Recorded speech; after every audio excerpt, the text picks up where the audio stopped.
Welcome back. I'm Shane Wims here with the bass player of Black Label Society and Cycle of Pain, John DeServio. How's it going, John? What's up, brother? How you doing, Shane? Hey, man. How's the tour going? It's killing, man. It's cold today.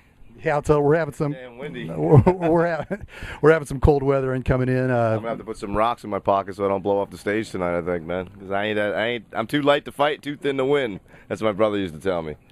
Hey, you got a new album coming out Tuesday. It's called "The Songs Don't Remain the Same." Yeah, the song Black Label is not the same. Okay, thank you for helping me with that. No problem. Tell the viewers out there what's the new Black Label Society album going to be. It's actually acoustic versions of some of the songs on the Order of the Black, and like all the bonus tracks that we did for Europe and all these other places, they're all compiled on this one record. But the new versions of like Overlord and Parade and Darkest Days and Riders of the Damned came out really good, man. Very proud of it. It's really sonically, it's even better than the other record. I think. I don't know. It's pretty close, man. Can't wait to listen to it. Hey, talk about your bass clinics. You got a bass clinic coming up at Sam Ash next Saturday, May 21st in Columbus, Ohio, at 3 o'clock. Yep. Talk about the bass clinic you were talking about 2 days ago in Denver. It was at a bar. You know, you seem pretty pumped up about it. What was that like? It was the rowdiest bass clinic I've ever performed in my life, man. Friggin' people are usually like they want to learn something, you know, and it was at a bar, so everybody's drunk and drinking and friggin' going crazy. So I'm just warming up, and it was I'm fucking playing like the beginning of like NIB. Yeah! I'm like, holy shit, this is crazy. So I think I'm gonna do all my clinics in a bar from now on, man. So it was good. I had my vodka Sprite. I'm very set, man. It was good. So the Denver chapter came out strong for that clinic. Yeah, it was killer, man. Yeah, and you know, the Harkey stuff sounded great, and it's all for Harkey, for Samson, you know, Zoom, my companies, and it sounded great, man. The people loved it, so man, I wouldn't mind doing it more, man. Yeah. All right, let's talk some Cycle of Pain. You want to talk some Cycle of Pain? Yeah, man, we need to cycle. Everybody knows what Black Label is, man. Nobody knows what my band is. It's a freaking secret. Everybody knows it. Well, everybody's learning about Cycle of Pain. You know, talk about it. You had your first single at 5 on the soundtrack of the Sons of Anarchy. Sons of Anarchy. Tell the viewers about Cycle of Pain. Well, Cycle of Pain is you know, a band that I actually, me and my singer and my guitar player have been playing in bands since we were 14. My singer in Cycle of Pain was our drummer back then, and he actually played like on 3 tracks of drums on the record as well. He's a great drummer, great singer. But we've been brothers ever since like high school, doing battle of the bands, losing, you know, all that shit. So over the years we've kept in touch. We've played together and we've recorded together. And I've recorded a bunch of my own music, my own bass stuff and funk jazz shit. And I was approached to do a record deal, and I said, well, you know, I played them all my music, my rock stuff, my funk stuff. And I said, well, what do you guys want? They said, whatever you want to do. You could do your bass record or a band. I was like, I want to do a band with my brothers, you know, that I grew up with. So I got them back together, and we just went in and banged out all these tunes, and then here, lo and behold, here we are again. 25 years later, still rocking, you know, getting the walker out. You know what I'm saying? Yeah, check out Cycle of Pain's CD. Yeah. You won't be disappointed. If you're a Black Label fan, you'll enjoy it from track 1 to 12, and if you're not a fan of Black Label, you'll like it anyway. But hey, we're all Black Label fans. Hey, you know what I took away from the Cycle of Pain CD that I really enjoyed? You know, because I'm a former singer. Well, I thought I was. Right. You and Greg Lucaso, the singer. Yep. You guys harmonize really, really well. I mean, you guys sound great together. You know, I'll put it up there with Jerry Cantrell and Lane Staley. You know, because you know, with the songs like Down With Your Pain and Rain Down, you guys were really, really slamming on that. Thanks, did you know that Greg Lucaso was that good of a singer when you were jamming together back 25 years ago? When he was your drummer, did you know he was that good of a singer? He had a good voice. We all sang, you know what I mean? But he was mostly just drumming, so he didn't really sing too much. But when he did, it was great, you know? And then back in about 98, when I got back with Black Label, I got together with Greg, with my singer, and I was just jamming some stuff. And he just belted some stuff out. I was like, my God, dude, you sound unbelievable. I was like, I got to write some music, you know, and have him sing on it for sure, because his voice is so amazing, man. Yeah. So, yeah, man, he's just natural, too. That's not like, you know, it's not like he's trying to be anything. That's what he is. And when he's yelling at his wife and they're fighting, that's exactly what he sounds like. When they're fighting together, I'm like, man, you got to stop this shit. You know, but he sounds just like it, man. So it's not like people are like, man, he's trying to sound like Cornell. I'm like, dude, he sounds like he does, dude. Yeah. He doesn't try to be anybody but himself, and it's the bottom line, man, you know. And we all grew up with the same influences, you know, me, him, and Zach. So actually my voice, Greg's voice, and Zach's voice all sound similar. it's pretty funny. They're like, oh, he's trying to be Zach. I'm like, dude, believe me, he's not. We listen to Ozzy. We listen to friggin' Dio. We listen to, you know, Paul Rogers. We listen to all these great singers, you know, all similar. So we're all going to sound similar, you know?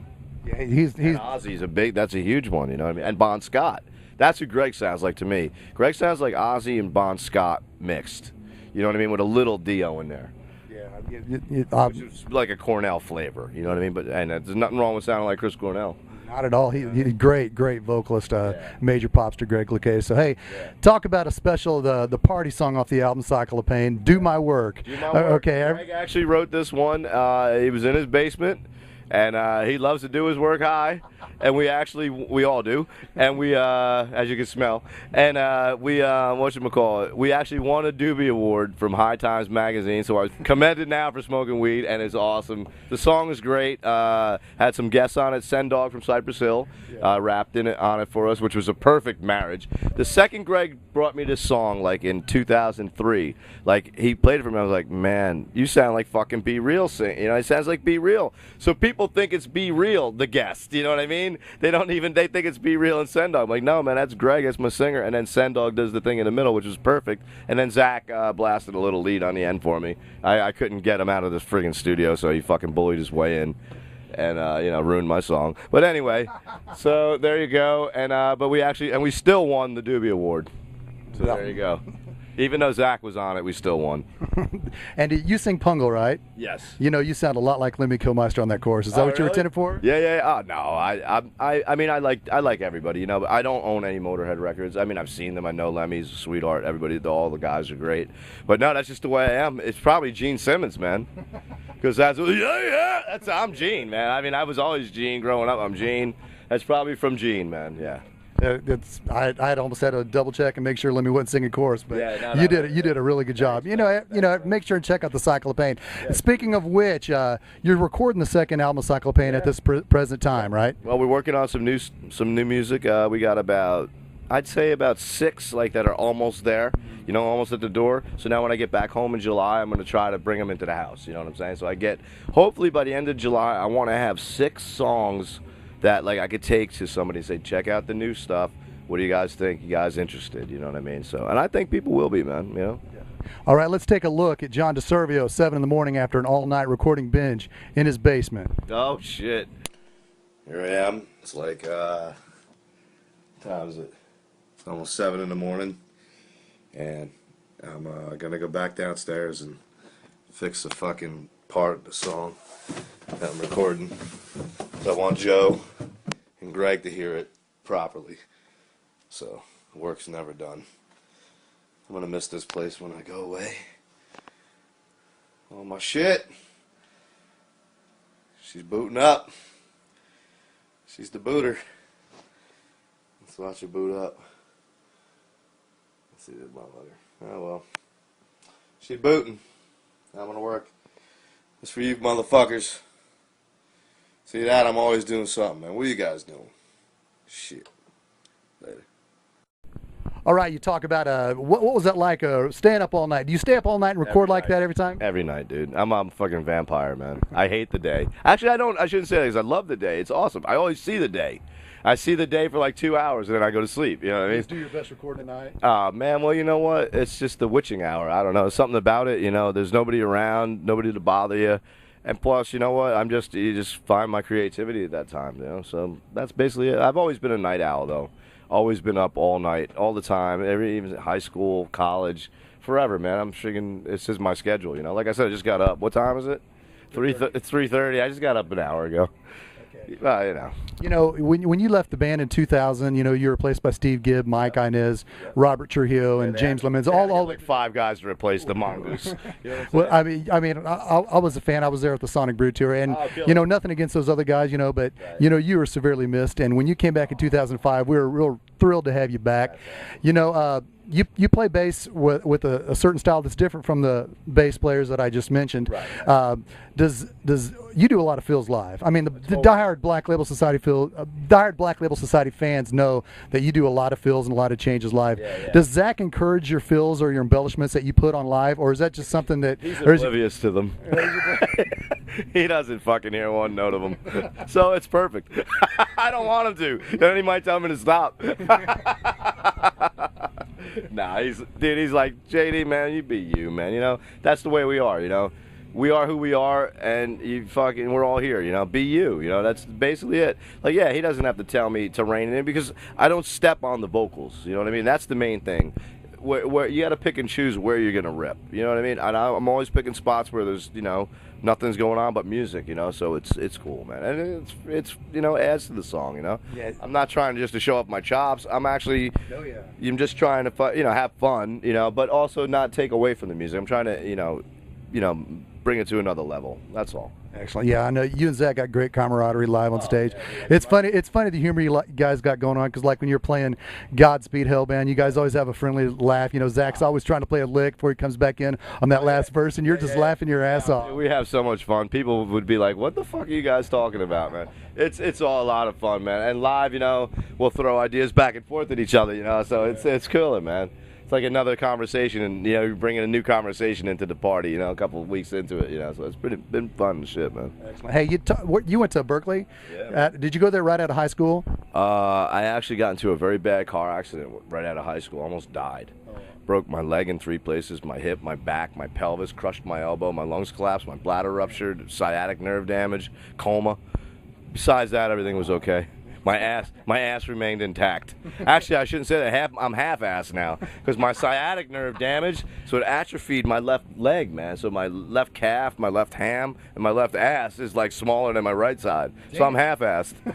So I do everything half-assed now. But I had to wait a year and recover, and then I went to Berkeley the following year, and I was there for 4 years. Left my senior year. Thank God you're alive and you survived that car wreck, JD. Dang. Like I said, if I wasn't spiritual before that, I became very spiritual after it. There you go. You said your act of contrition that night. Yes, sir. Hey, the point I was making, the question I'm talking about, what was your influence to go to Berkeley? Did because when you first start playing, you're a teenager. Yeah. Your mindset's always, I can do this on my own. I don't need to go. What was your inspiration to go? What was your drive to go? At all, man. I was freaking out, dude. Because I was 17 and wanted to be a musician. I'm like, what the fuck am I gonna do? This is ridiculous. I'm like, I'm not a rock star. Whatever. I'm not. What am I gonna do? So at that time, MI had just opened up in California. So me, Greg, Joe, and my other guitar player, we were all gonna go to MI. That was our plan.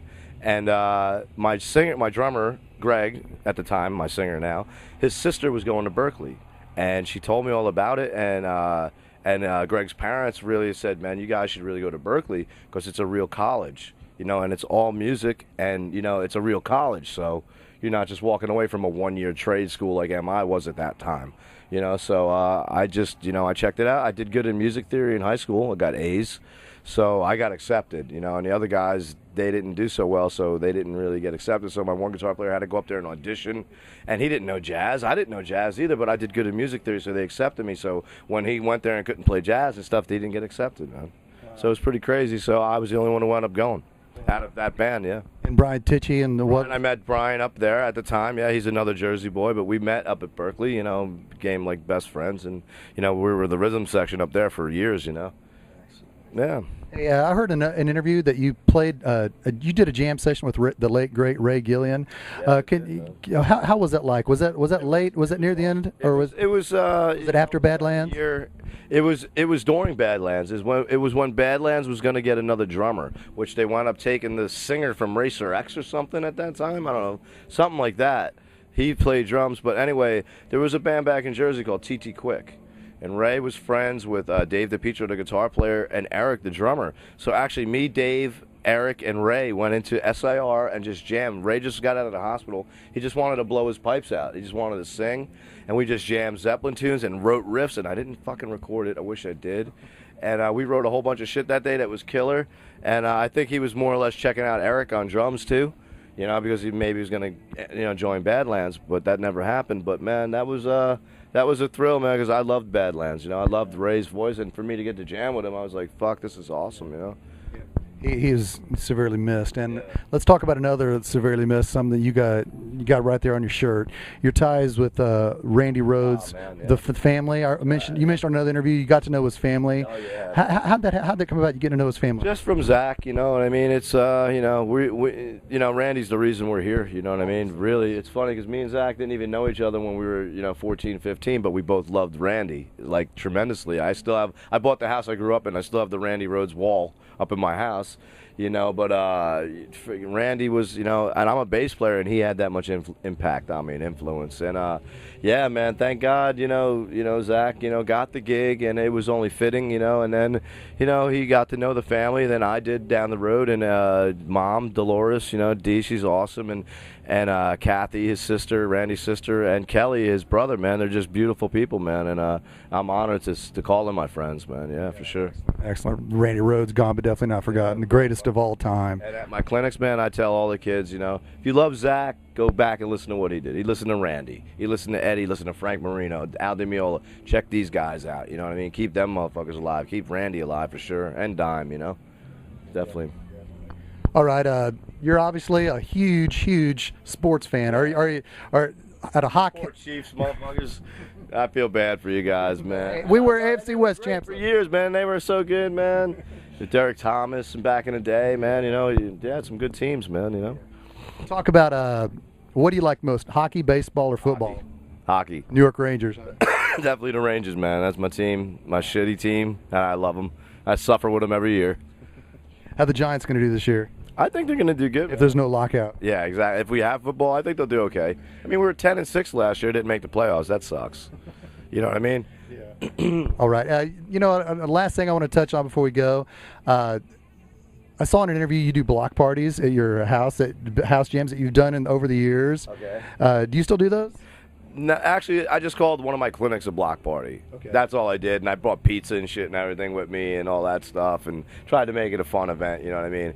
But they've just been clinics pretty much. But maybe I'll do another block party. That was fun, man.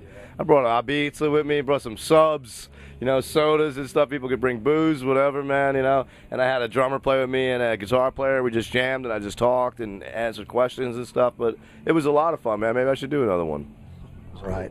All right, and tonight, Black Label Society headlines the second stage at Rockfest 2011 at the Liberty Memorial. 55,000 fans will be here tonight. What are you looking forward to tonight? What's going to happen? Talk to me. I'm going to have sex with every one of them.